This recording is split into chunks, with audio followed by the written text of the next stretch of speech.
However, on Paul McGuire Grimes, director Scott Derrickson gave audiences a chill with his film Sinister in 2012. Now he's brought back as co-writer and actors Ethan Hawke and James Ransone for The Black Phone. It's now on 4K, Blu-ray, DVD, and is now streaming on Peacock, and I want to talk about it. This is Paul's trip to the movies.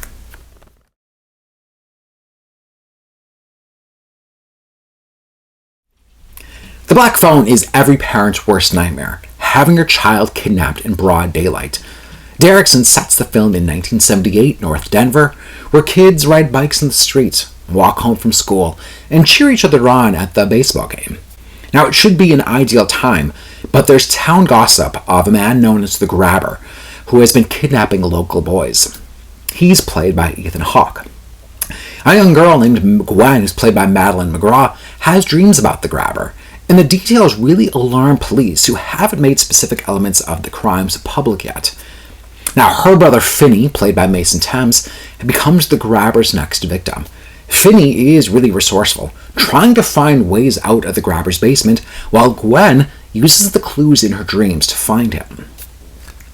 Scott Derrickson co-wrote The Black Phone with C. Robert Cargill, and it's actually based on a short story by Joe Hill. Now, Hill happens to be the son of Stephen King and has really followed in his father's footsteps. Now, you may spot references to King's epic It throughout.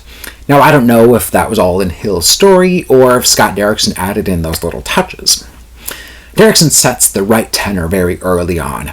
Now, even if you weren't born in the 1970s, you'll really recognize the type of neighborhood and community. Now, what makes The Black Phone so daunting is that it feels based on something very real. This isn't a scary movie about ghosts, or devil possession, or paranormal activity. There are countless stories of child kidnappings that have really rocked these small communities, many of which have gone unsolved. This is a time before cell phones, before social media, before GPS tracking, and you could just trust anyone in your neighborhood. It's what makes what happens to Finney all the more terrifying and heartbreaking. Derrickson shows quite a bit of restraint. At first we only see the outline of the Grabber. We see the van, and then it cuts to the next scene. Our imagination knows what happens in between without having to see the horrors on screen until Finney is kidnapped. There's so much tension built into these early scenes, and then later on when Finney is trying to break free, you just sit on pins and needles wondering and fearful that he's going to get caught. Ethan Hawke is rightfully creepy, donning this high-pitched voice, and his eeriness is amplified by the Grabber's mask. It's this two-piece hard mask that he wears in kind of various combinations, including one with a wide grinning mouth.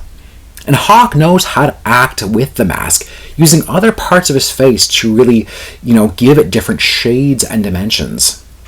It's really different effect than a ghost face or Michael Myers mask. There are jump scares, but used so sparingly, making them all land when you're not expecting it.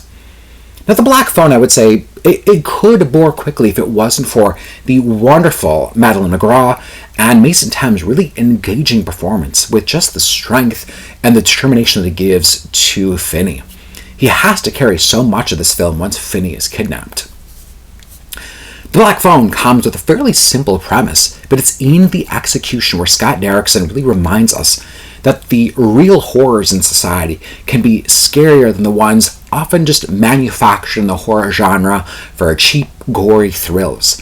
It's really one of the best scary movies I've seen this year. I'm giving The Black Phone 4 out of 5 ticket stubs. If you like my review today, click subscribe on my YouTube channel. I have some other scary movie reviews, including the new movie Bodies, Bodies, Bodies. Don't forget to follow me on Instagram, Twitter, and TikTok at Paul's Movie Trip. And then go to my website, paulstriptomovies.com, for even more reviews. Thank you so much for watching my review of The Black Phone. This is Paul's Trip to the Movies.